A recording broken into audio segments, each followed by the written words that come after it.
Olá pessoal,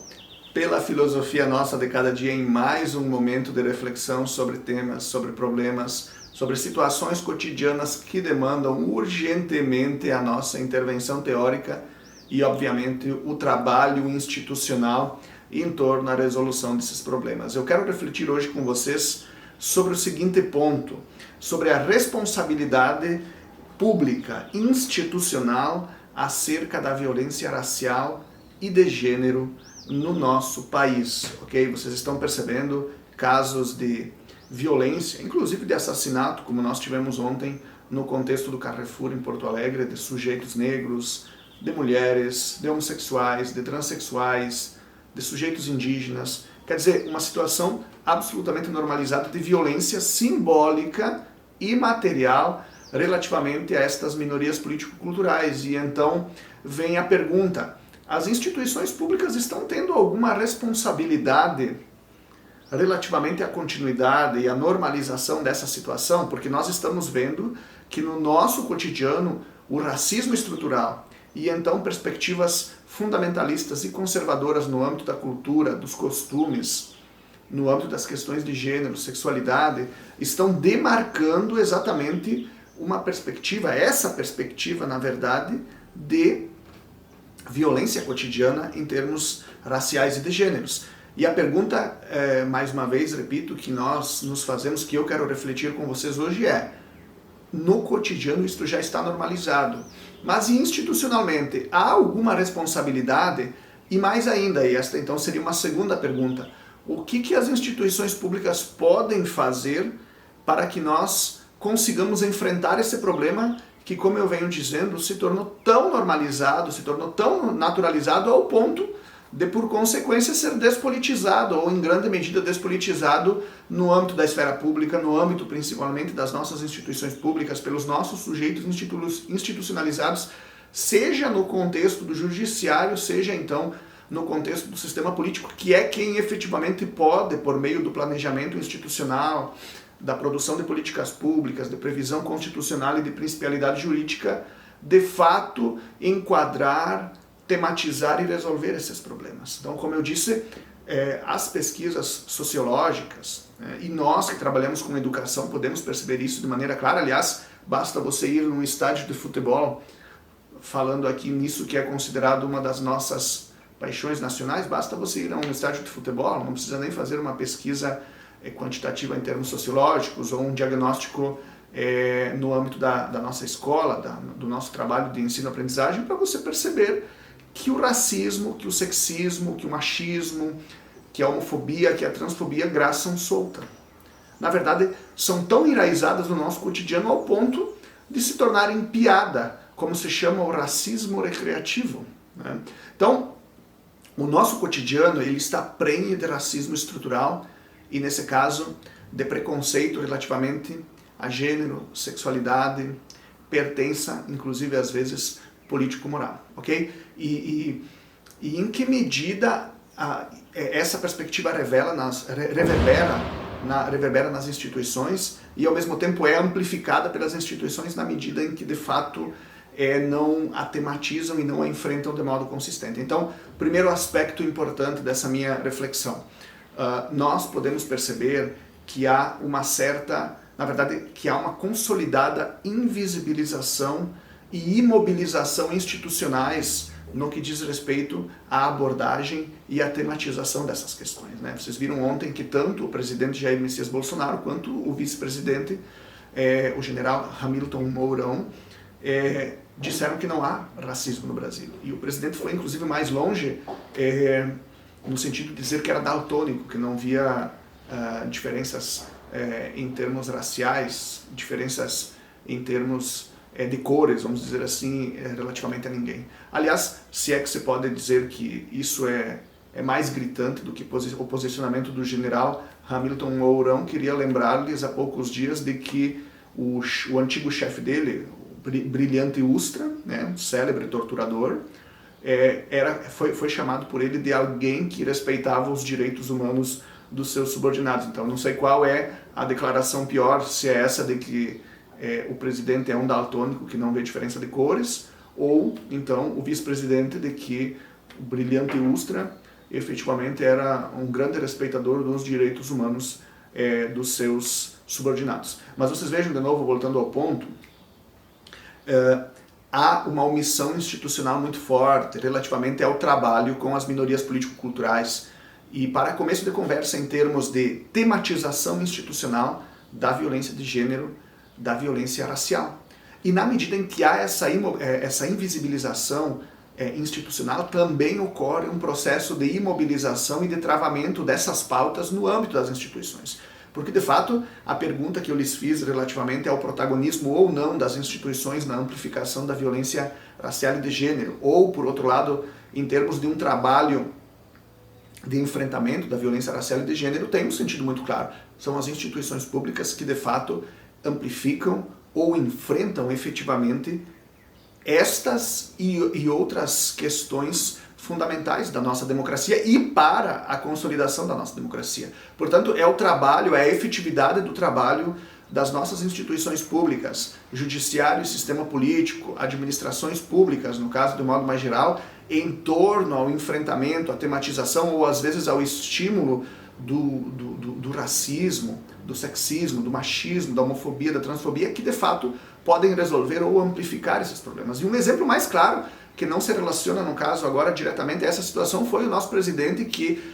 não obstante todo o trabalho dos estados e dos municípios em termos de contenção e de isolamento sociais, simplesmente saía praticamente todos os dias sem máscara, sem proteção, para visitar lugares no contexto de Brasília, para cumprimentar e conversar com apoiadores, ao ponto dele mesmo ter se contaminado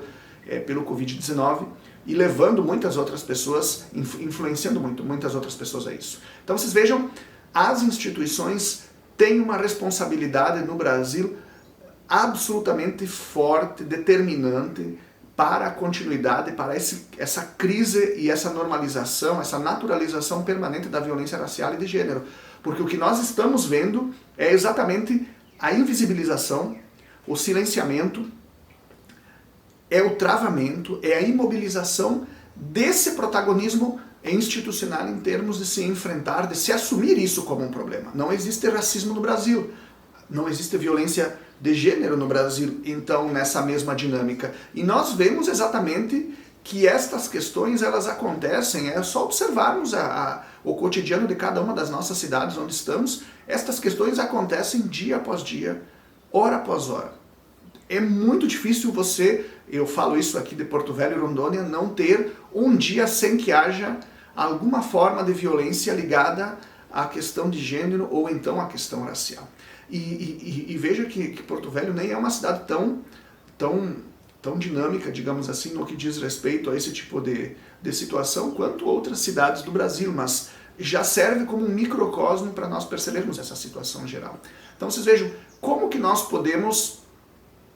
resolver gradativamente essa situação da violência racial e de gênero, que, como eu disse, está consolidada no cotidiano e é amplificada nesse mesmo cotidiano pelo exemplo institucional em termos de invisibilização, silenciamento, travamento e imobilização. Então a resposta, em primeiro lugar, é exatamente por um protagonismo das instituições públicas no que diz respeito a colocar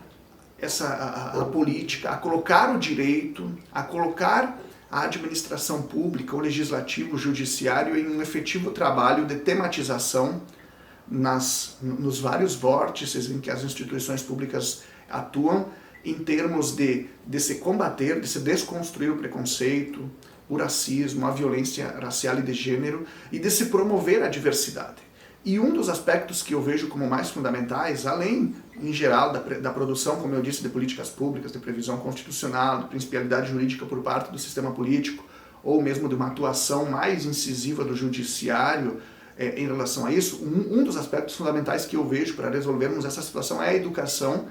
e, no caso, a escola pública. Então, a educação seria exatamente um grande instrumento e, na verdade, um fim, uma finalidade última que nos permitiria fomentar a diferença. Até porque nós vamos respeitar a diferença na medida em que nós a conhecemos. Nós vamos nos perceber racistas, sexistas, machistas, homofóbicos, transfóbicos, na medida em que nós pudermos reconstruir estas situações cotidianas à luz exatamente destas experiências das minorias político-culturais, à luz das pesquisas que mostram, dos exemplos que mostram esse tipo de situação. Da mesma forma, a escola poderia se constituir e tem condições de se constituir em um espaço de tematização dessa questão da violência racial e de gênero, em um espaço privilegiado para isso, porque para começo de conversa, a escola trabalha como processo formativo, seja em termos teóricos, seja em termos de exemplos práticos. Em segundo lugar, a escola tem justificação teórica e tem, inclusive, liberdade de trabalho, reflexividade em torno ao seu trabalho, tem um embasamento científico muito sólido, tem um contato muito incisivo com a universidade, como eu disse, com a produção teórica consentânea e por conseguinte,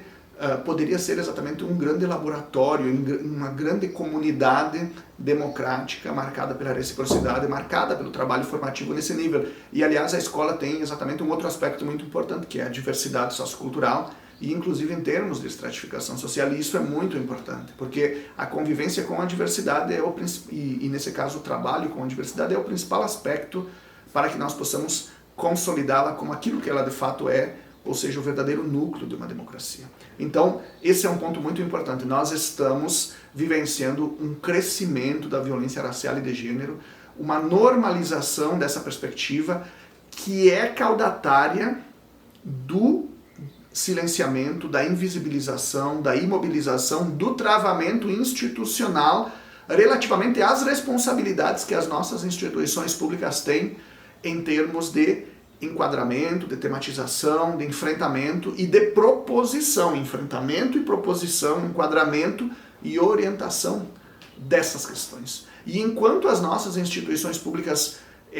não só abrirem mão, lavarem as mãos para essa sua responsabilidade, mas também incentivarem direta ou indiretamente a violência racial e de gênero, enquanto isso ocorrer institucionalmente, nós veremos essa normalização e experienciaremos dia após dia situações de violência contra minorias político-culturais. Então isso também nos levaria a pensar, me leva a pensar de todo modo em dois pontos importantes. Primeiro,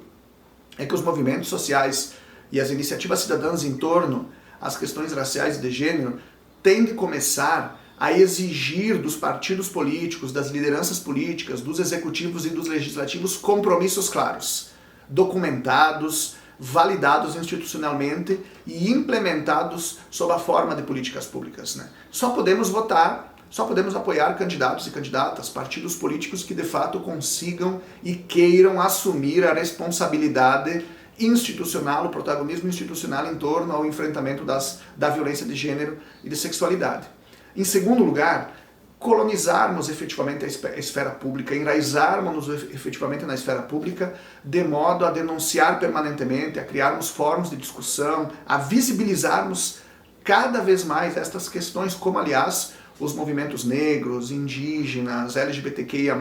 feministas o fazem com uma intensidade verdadeiramente admirável. E é só por causa deles, aliás, que nós temos em vários aspectos um certo refreamento e não, portanto, uma intensificação ad absurdum relativamente à questão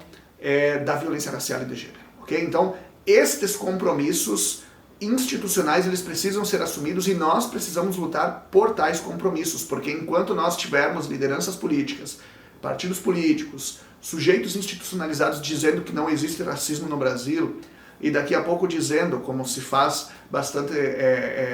consentaneamente, bastante frequentemente, na verdade, de que não há violência contra mulheres, de que não há violência contra a comunidade LGBTQIA+, ou melhor ainda, de que o Brasil deve espelhar uma vontade das maiorias religiosas, das maiorias étnicas, digamos assim. Enquanto isso se coloca como corriqueiro na esfera público-política, no trabalho institucional, nós vamos ver, repito mais uma vez, situações como essa de violência racial e de violência de gênero. Nós vamos ver, nós vamos testemunhar e mais dia menos dia nós, nossos filhos, as pessoas próximas a nós poderão ser vítimas dela. Ok, pessoal? Muito obrigado, até a próxima.